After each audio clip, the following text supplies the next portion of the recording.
It's a very tight-knit community. People work really hard with their own time, so volunteering to be in the neighborhood association are part of keeping the park up, maintained. There's public money that goes into it from city tax dollars, but also a lot of grant writing and fundraising and sweat equity from the neighbors themselves.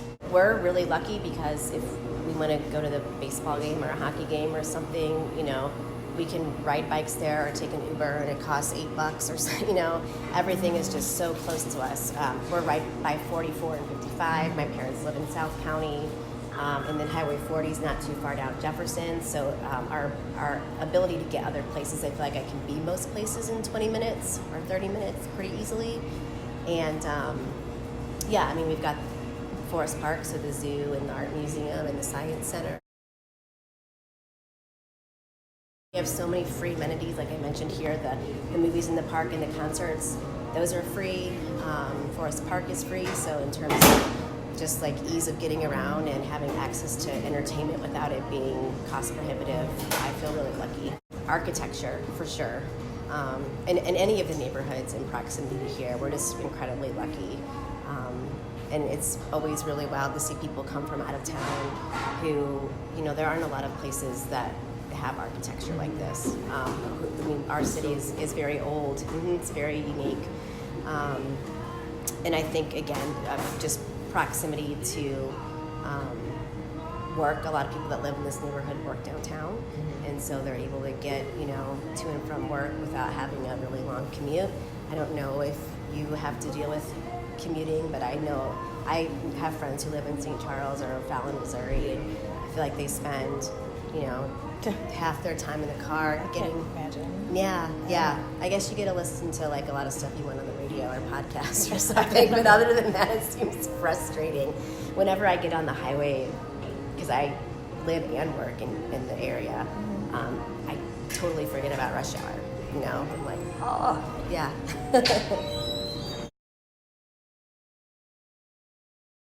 Supposed to be dealing with local legislation, which I do, but the number one, I could spend every waking hour all week long and never catch up with constituent requests for assistance. So I get a whole lot of there's a hole in my dumpster, there's a pothole in my alley, my neighbor's dog gives me a dirty look when I walk outside. And I want to be able to help people. That's one of the reasons why I wanted to do the job.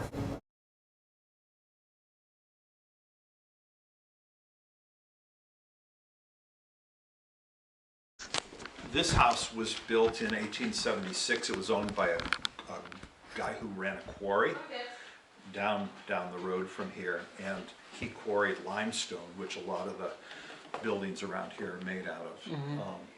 Limestone and brick. When the Great Fire of 1849 happened and wiped out downtown, the city of St. Louis passed an ordinance that all residential construction had to be out of brick or stone. So everything that got built here was built to last. And the only thing that could have done it in was what did it in. It was a huge tornado in 1890. Yeah. Oh, so you know about the tornado? Yeah. 1896. Just a little bit of it. It came through and it blew like 3-story homes. It blew the whole top floor off. Wow. It collapsed buildings. My goodness, it came right through Tower Grove to here to Soulard to East St. Louis and just wiped it all out.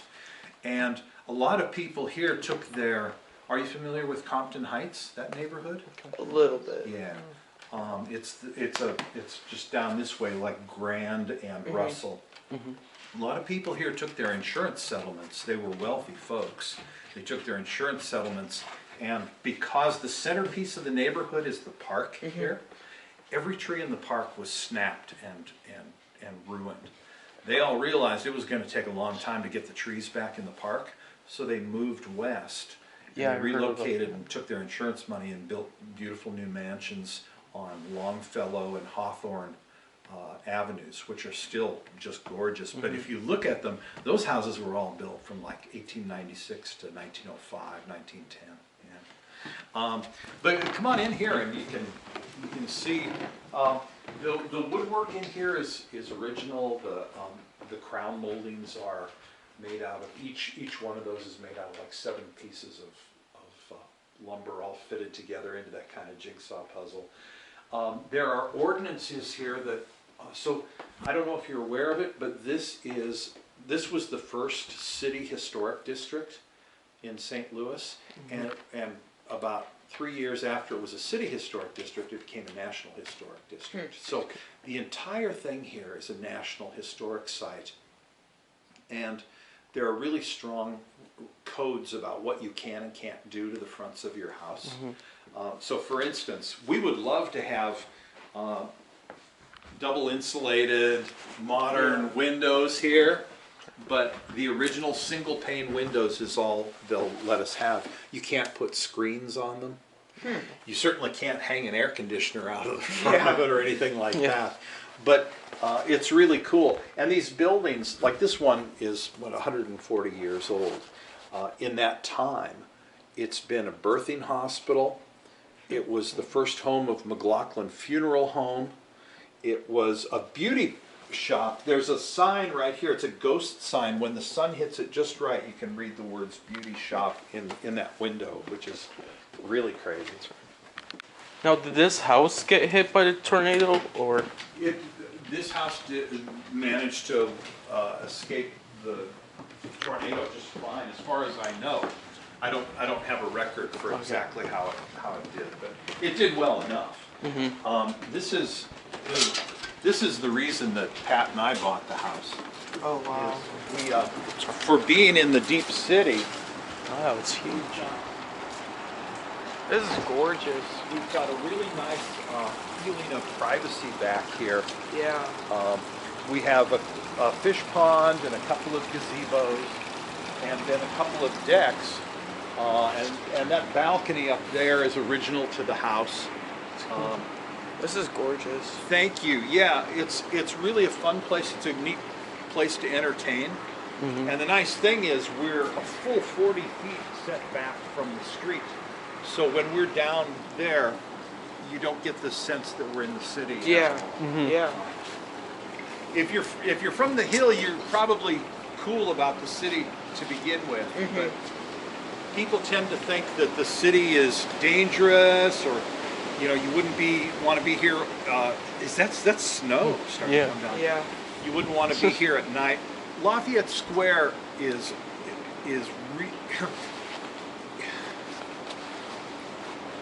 it's like Soulard, only not so much of a party atmosphere. The restaurants are terrific. There's some really nice upscale bars right down here on Park. And the neighborhood pulls together real tightly. The city doesn't have a lot of money to do big projects in a neighborhood like this, but we have an incredibly strong neighborhood association. It formed in 1969. And now it's in its 3rd generation of people pushing this neighborhood forward. A very tight bunch. We're pretty well known for our house tours. We have 2 a year, one in the winter and one in the spring. The winter one will be this next Sunday. Yeah, on the 8th. Yeah. Yeah. And you won't believe the crowds. It's really well attended, and this neighborhood gets about 90% of its operating budget from the house tours. So everybody pitches in and volunteers to try to keep costs down and try to keep it being a really attractive event for people. Does it look like much more prettier when it snows here? Yeah, well, like if you go over in the park, it's gorgeous. Yeah. For me, it just looks like a bunch of work. One of these days we're going to get hired help, but right now Pat and I are running it pretty much on our own. You can see that the houses are not wide, but they're really deep. Yeah, they're long and tall. Yeah. Long and tall. What we like to say in Lafayette Square is what we lack in square footage, we make up for in cubic footage. Is this like a 3-story? This is a 3-story. With basement? Actually 4. 4. Yeah, we have a finished basement too. So then this is our kitchen, and then it goes out onto a deck. Guessing remodeled because Yeah, this was all remodeled, not by us. And then we have a garage back there. Garages are at a premium in Lafayette Parks or Lafayette Square, so if you get one, you're kind of on top of the game.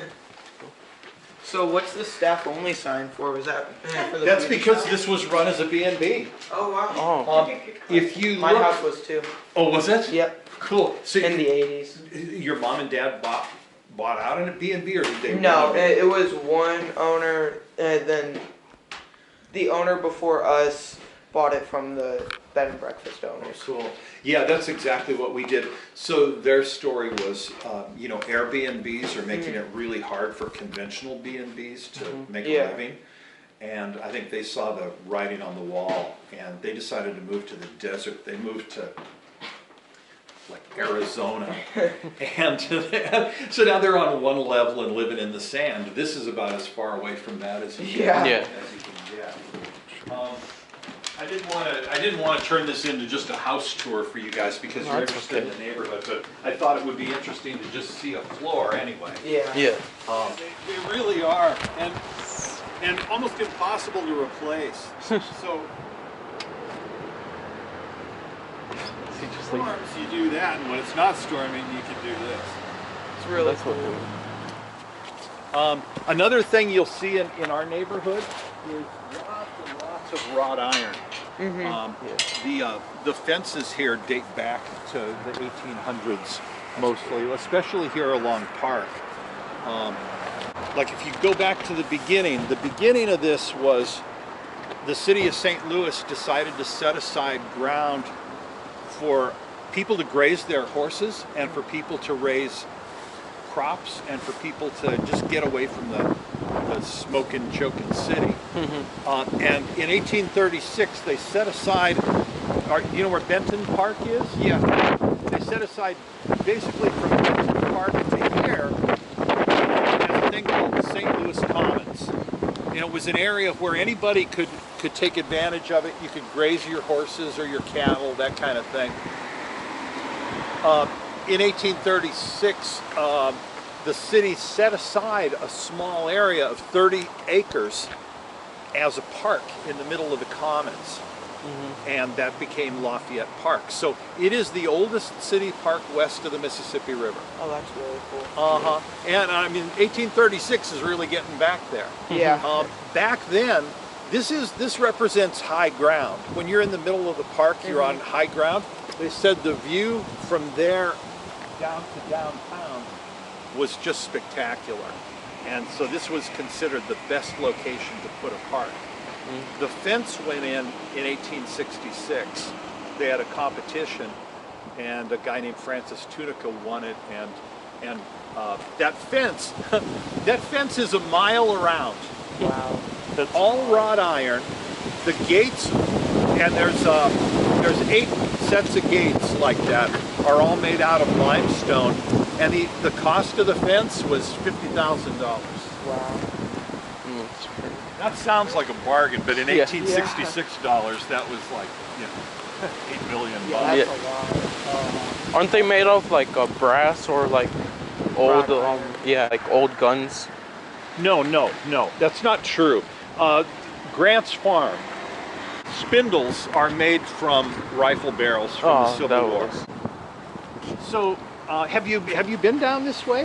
We just went to Park Avenue Coffee, and that's it. That's where everybody meets here. Yeah. That's the spot where people meet, which is really it's cool. Let's go down this way, and I'll take you back through the park. And back in the late 1800s, cable car would take you up here, and then connect with the next line.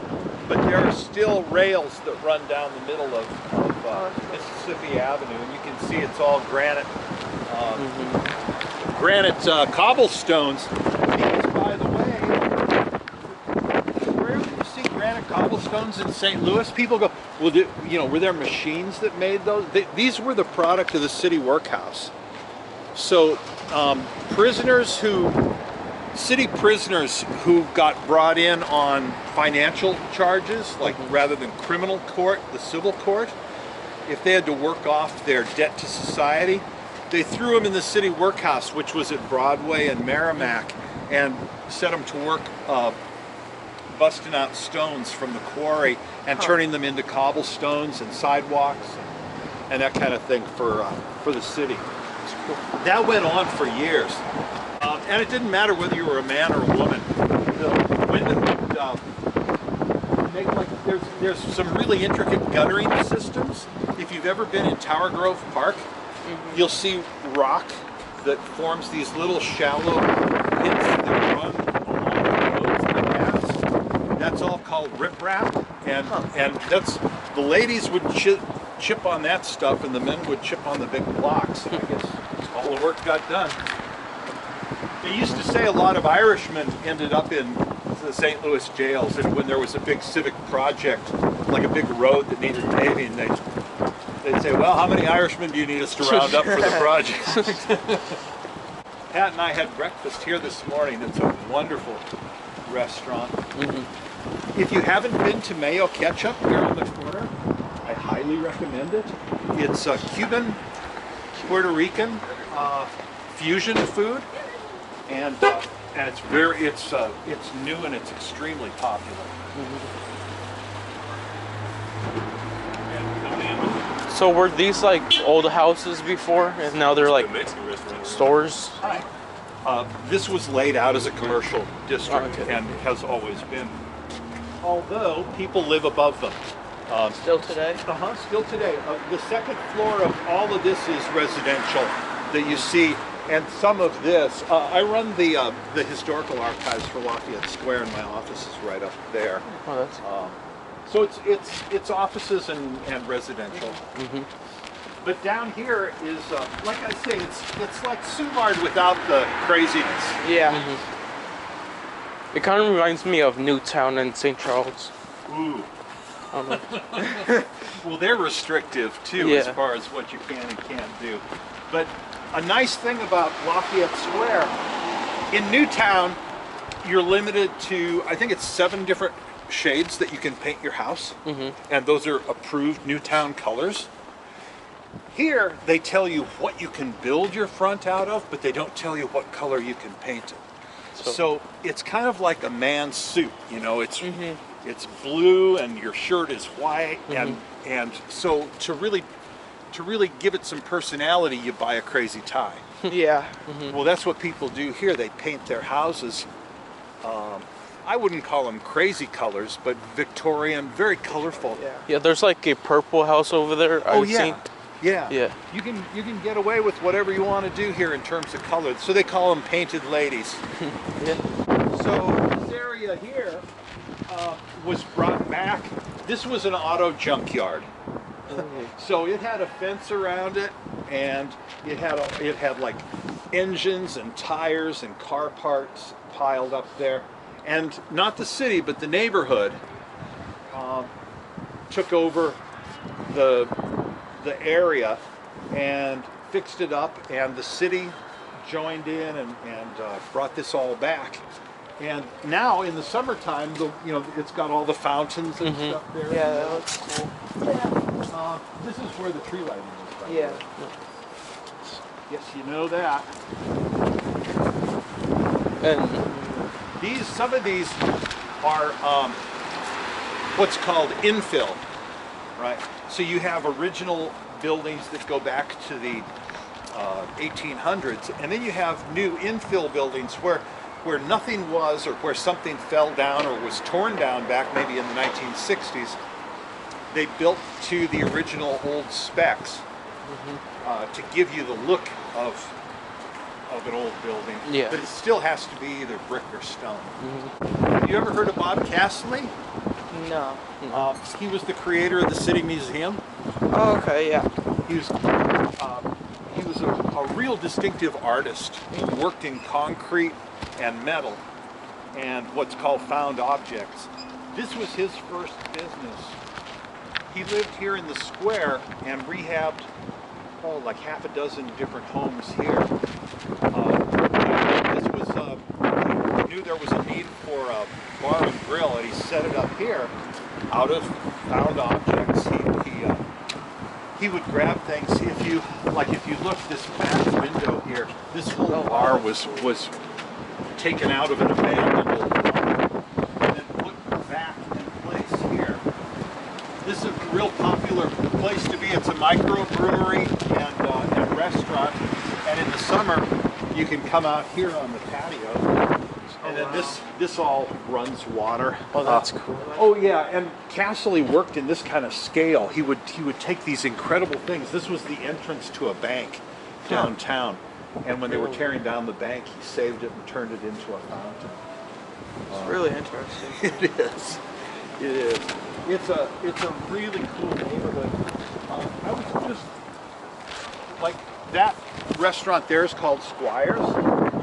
The neighborhood has its meetings. Our neighborhood meetings are held in that building. It's got huge convention space, and it used to be a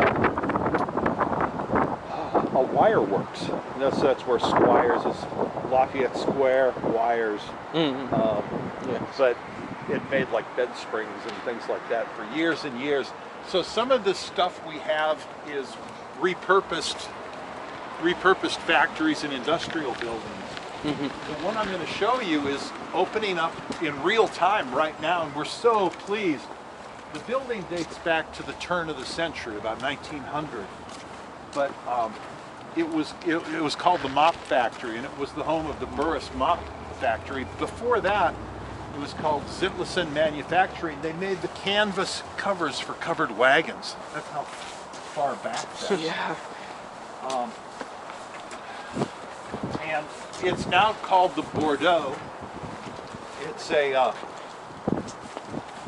this is a residential apartment building. And I believe there's around 50 units in there, and it's just opening up now. That's good. So we're really pleased. This is our community garden.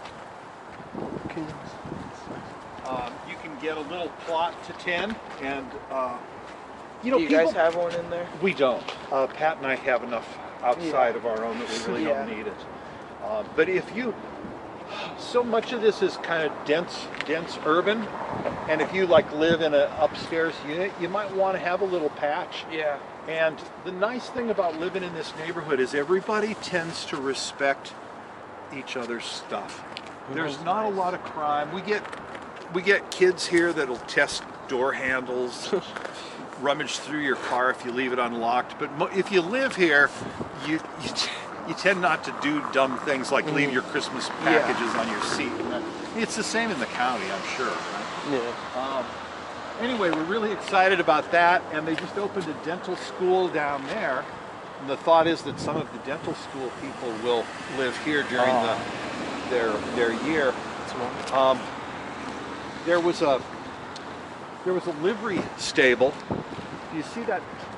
Not the building on the corner, but the second building in there, the kind of older one. That was a livery stable, and people turned that into a gallery. First it was an art gallery, and now it's a private residence. So there are people here that live in all kinds of converted things. If you look down this street, this is called Dolman Street. I'm so proud of this as a Lafayette Square person. If you look down this street 10 years ago, you'd have seen nothing but maybe 4 old buildings. Wow. This has all been built up in the last 5 years. Wow, that's cool. Yeah, and it's all done in the historical look with the old cornice, work. The neighborhood has proven really popular, and what do I want to say? Real estate prices have stayed very high for St. Louis. Now, you familiar with the subject of gentrification? Yeah. So that's kind of a double-edged sword, right? You can fix up a place, but sometimes you crowd out the people who are already in that space, and then you raise the standard of living to the point where some people say, well, I've been here for 20 years, but I can't afford to live in my own neighborhood. We don't really have that because this came back before gentrification was really a thing.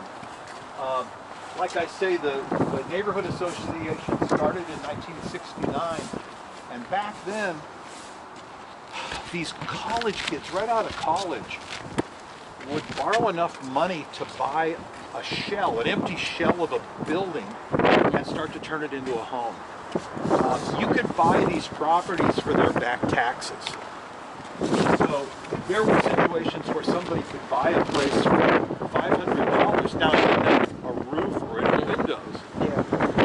A tree growing up too.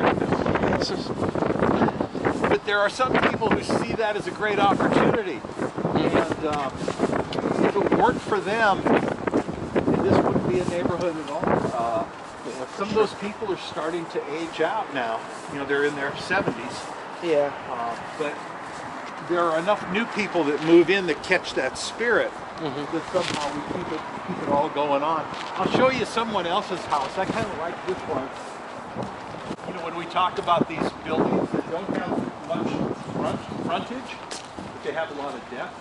Yeah. These two buildings right here. One is the St. Louis Baker's Compressed Yeast Company.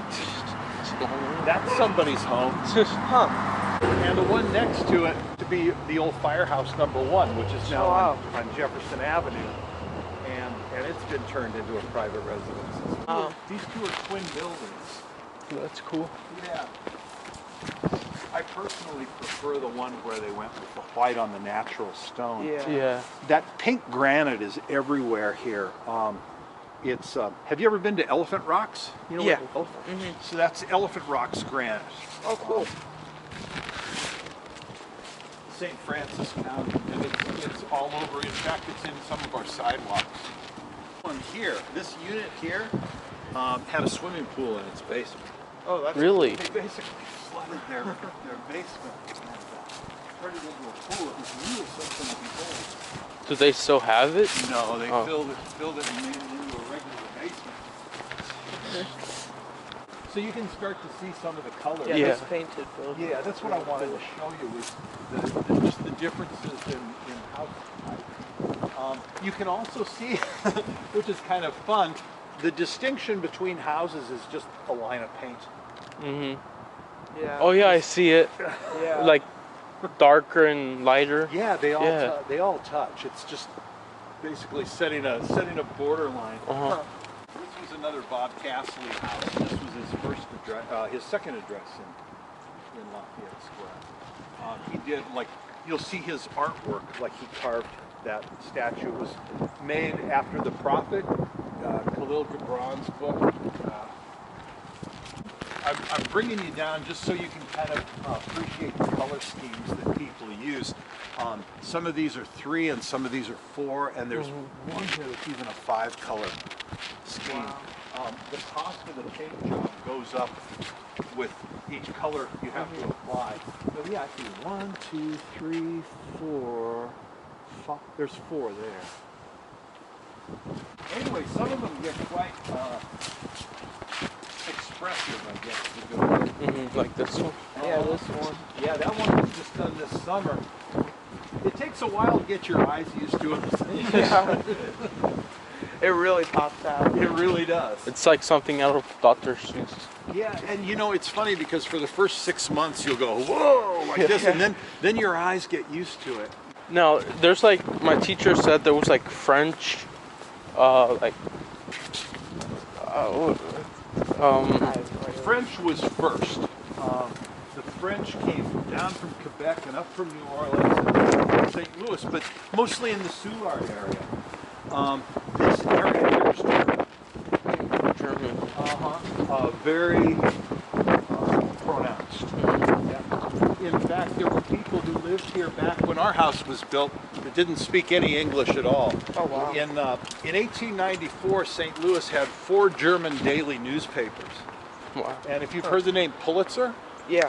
yeah, he started out with a paper called the Westliche Post, which was an all-German newspaper, and made something of himself from there. I like this one here. Friends of ours live in 2 of those mills. It's cool. That architectural style, if you're interested, you see it everywhere, Yeah. right? It's that kind of roof is called a mansard, and the idea there was you were taxed on your number of floors. And you could argue that your mansard wasn't, it was the roof. Oh. So you would build it to disguise it like a roof, and you'd say, no, it's a 2-story with a roof line, and we have a couple windows in our roof line. It's not a floor, but you know, it's cheating.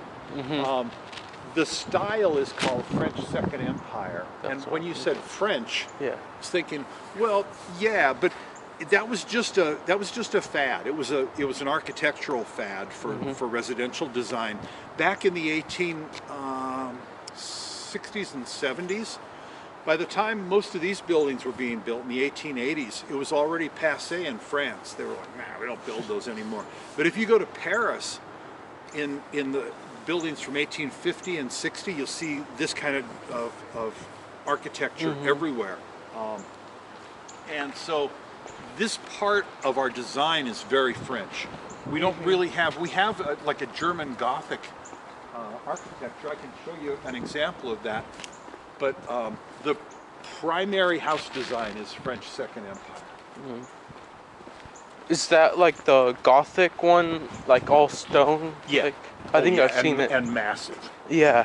Massive. And you have turrets. I think the Germans love to have turrets and turn it into something more like a castle than a gingerbread house. Yeah. That was the old Robert Johnson and Rand Shoe Company. They used to say St. Louis was first in shoes, first in booze, and last in the American League. And this was, at one time, the world's largest shoe company. It merged with the International Shoe Company, and then that became Interco, and now it's a big global thing. But this one and then the one behind it there are both of a piece, and the one in the middle is an upscale restaurant, 1111, which is really a good restaurant. Down here on Shoto, oh gosh, it's going to be a multi-million-dollar development. From here to Jefferson Avenue is all going to be built up in condo. There's going to be a 8 or 9 story hotel on the corner, and they're going to have like rooftop dog parks, and this area is happening with the moving of the. Are you familiar with the NGA? The National. Yeah. So that's going on right north of here. But the people who work there, the people who work there really can't. There isn't a lot of residential stock north, west, or east of there, so they're moving south. And a lot of people from the NGA have already invested here in this neighborhood. So it's a short commute to work. So they're building a lot of this kind of speculatively, figuring, well, you got to put 7,000 people somewhere. So what made you guys want to move here? Well, Pat and I are city people. We before the kids, we lived in Southwest City, like Arsenal and Jameson. Yeah. Just off the hill. And we lived there for a decade. And we just loved being this close to everything. Yeah. Now, I mean, we can walk to Busch Stadium, we can walk to the hockey game, we can jump on a scooter and go anywhere. It's a 5-minute walk to Soulard from here. Wow. You would tend to say, well, gee, do you ever feel like you're living on a little island? Because we're surrounded by the city. But I don't feel that way at all. No. It's not really, I mean, this is a neighborhood, but I don't consider it a compound or an enclave or anything like that. So this is 30 acres. This area here has never been privately owned. It's never been developed. We just put in 3 trees last Saturday here, and we were digging in this incredibly beautiful, rich black dirt.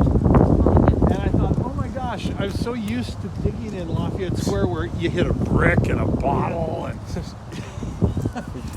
a bunch of ashes and stuff. Then it occurred to me, this has never been anything but a park. So you don't hit bricks and bottles. Used to be a boathouse. You could rent these boats that were shaped like swans and take them out on the take them out on the pond. Now it's a reception center. You can rent it from the city, and we have some of our neighborhood functions there. We do a lecture series every autumn, and we hold it in there. This area is really big on history. Yeah. Yeah, I'm sure. I'm kind of the history wonk for the place. If you go on to LafayetteSquare.org, we have a historical blog there. You can read stories about the neighborhood. The last one I posted was about this side right here. And, you know, if you're in the county, you know that name Greensfelder, right? Because Greensfelder set aside a lot of green space. He grew up on Preston Place right down here, and in fact his middle name was Preston. He was named after the street he grew up on. But I've always thought it was funny because it says creative play area, and then you look out here and you say, well, yeah, you'd have to be creative because there's nothing there. But back in the 50s, they put in a bunch of concrete. They put in this huge concrete. It was a 10-ton spiral slide and a bunch of concrete boxes. Today, there's no way you could get away with it. It just looks like an accident waiting to happen. But back then, it was considered real enlightened. You know, we're giving the kids something. If you go on to LafayetteSquare.org, you can read about this area. I put it up last Saturday. Have a lot of meetups for working in the park. Again, the city can mow your grass, and the city can take down a tree if it presents a hazard. Otherwise, everything that gets done in this park is the result of volunteer work. So people volunteer, and the meetup, you know, there are meetups for people that want to dig holes for their trees, or rake leaves, you know, whatever it can be done. Let's check out the little bridge. There's some beautiful wrought iron work on this bridge. There's an old expression in Lafayette Square that a spouse is optional, but a dog is mandatory. You can see, like in our drinking fountain there. Yeah. It's for adults, for children, and down there is for your dog. That's cool. It's a very dog-friendly park. Dogs socialize people, and they get people out of their homes. Yeah, for sure. The experience in the city is that the more people you have out and about, the safer that space is going to be for everybody. So we tend to do things to try to encourage people to get outdoors and meet their neighbors. We think that's good for everybody. There's our swans. This is the smaller, this is called the grotto.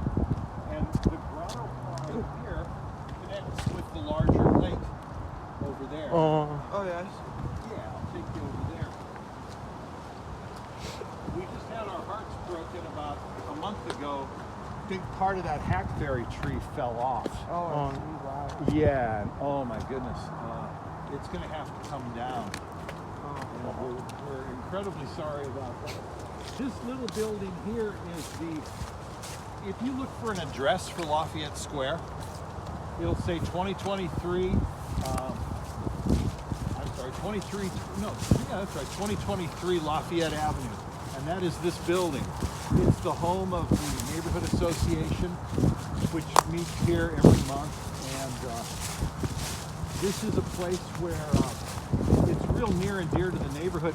It used to be an old police station.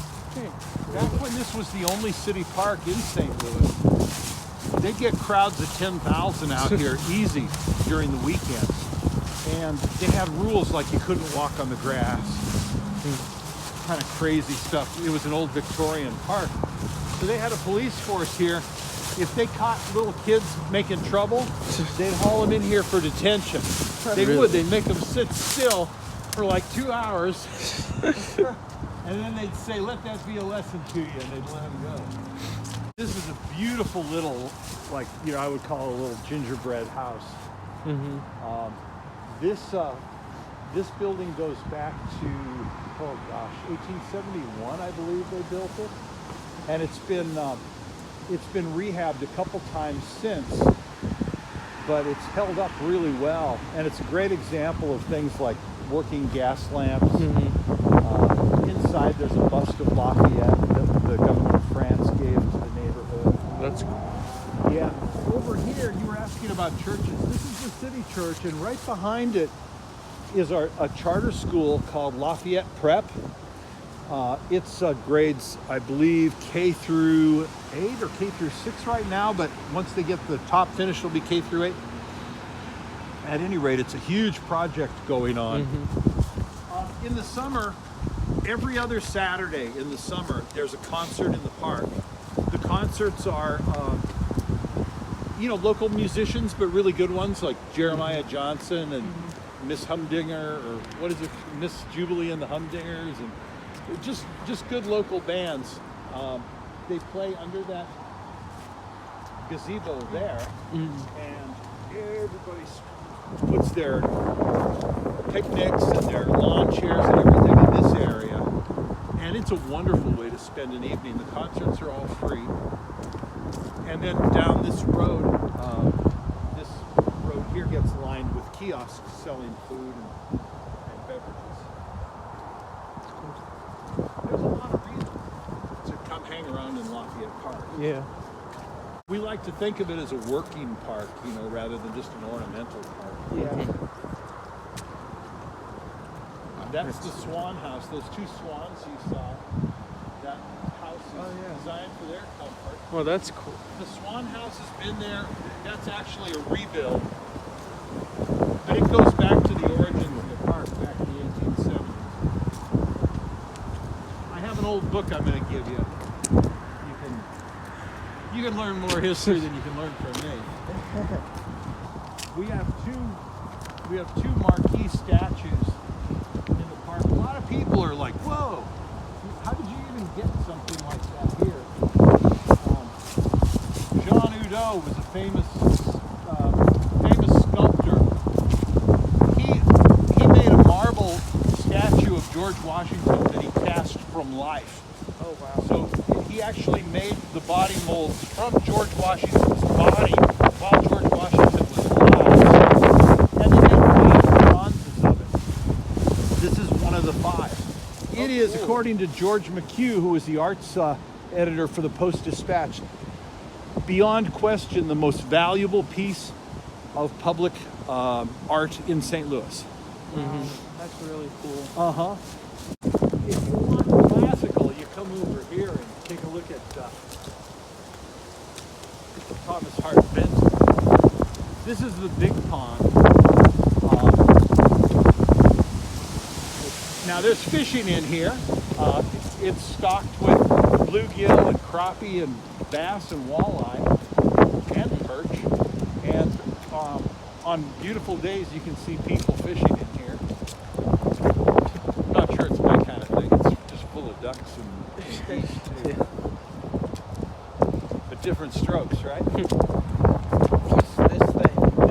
This was an old bandstand. They built it in 1876. And you were asking me about the tornado. The tornado pulled the roof off that thing like a frisbee. Wow. Like a frisbee, and sent it off. And it was rebuilt, but then it was torn down again in 1951 because it was deemed like it was going to fall over on somebody. And it's never been rebuilt. We're always trying to raise the funds to put it back. But here's what it originally looked like. And then after the tornado, it really did a number. Really did a number on it. Do you still have the roof? Sorry, no, but it was a beauty. And so they used to do Thursday afternoon concerts here. There was Professor Waldbauer. They used to do these marches and John Philip Sousa numbers here, and people would all be around. There were benches that went all the way around this circle of people that were just watching concerts.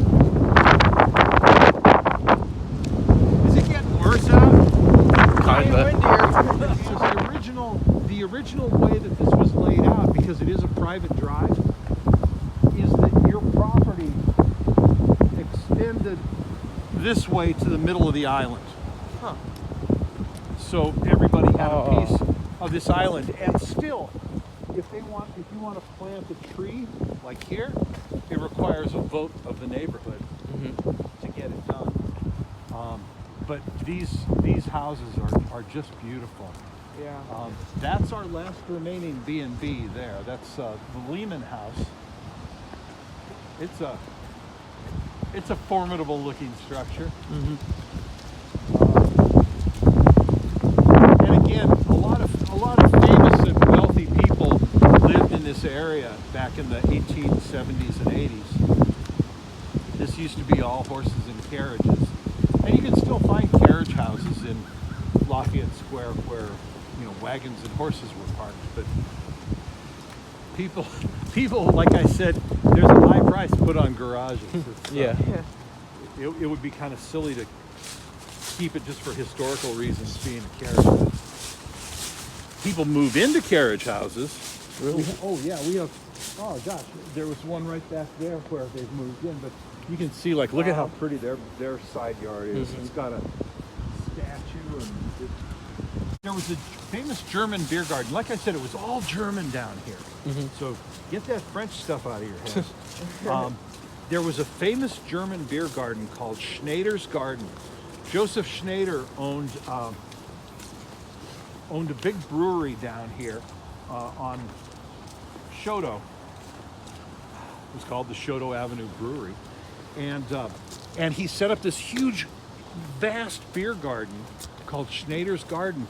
And they had German speakers and oompa bands, and it would be like Oktoberfest, people drinking those great big steins of beer and singing German songs.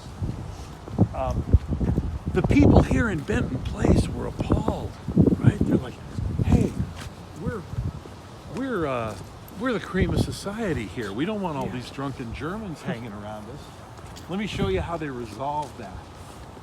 This is the barber's house right here. Is beautiful, isn't it? Yeah. This is. I'm just going to show you the view off this wall. So, Schneider's Garden, when it was torn down, that's when they put the shoe factory up here. And they put up this is a 20-foot limestone wall. It's not going anywhere. And these limestone blocks are all like this tall and this big. And the idea was the German beer garden can stay down there, and these partying Germans won't come up here. What they did was they just dug it down, cleared it out, and built the wall and elevated this whole area, which just to me is mind-boggling. So is that building the beer garden? That's the shoe factory that we were looking at before. But where was that's the beer garden? right at the end of the street there, and extending down in this direction. Yeah. But you can see the train shed from Union Station from here. This is a great view of the city. It really is. It really is.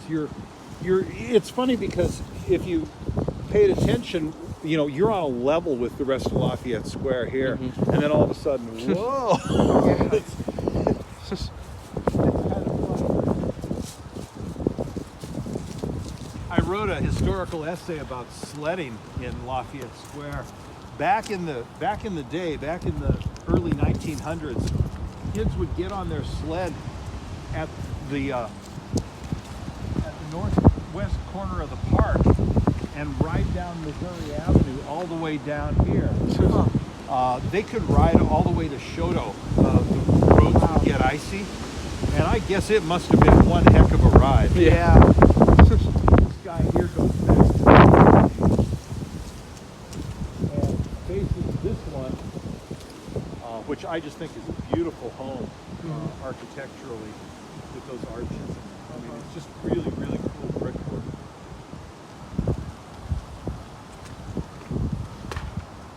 Through St. Louis, 1875, and it was all based on this book.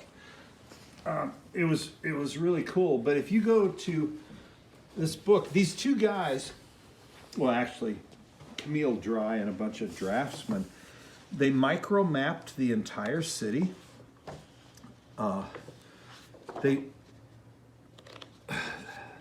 There's all kinds of descriptions, but you can go anywhere. Like this is, you've heard of Fairgrounds Park Yeah. up north? Well, there's when it used to actually have the fairgrounds. And everything on the map tells a story, and it's a fantastic book. But this is Lafayette Square in 1875. I told you our house dates back to 1876, and that's why there's a space right here between those two. Yeah. But here's the park as it is, and here's Schneider's Garden that I was telling you about.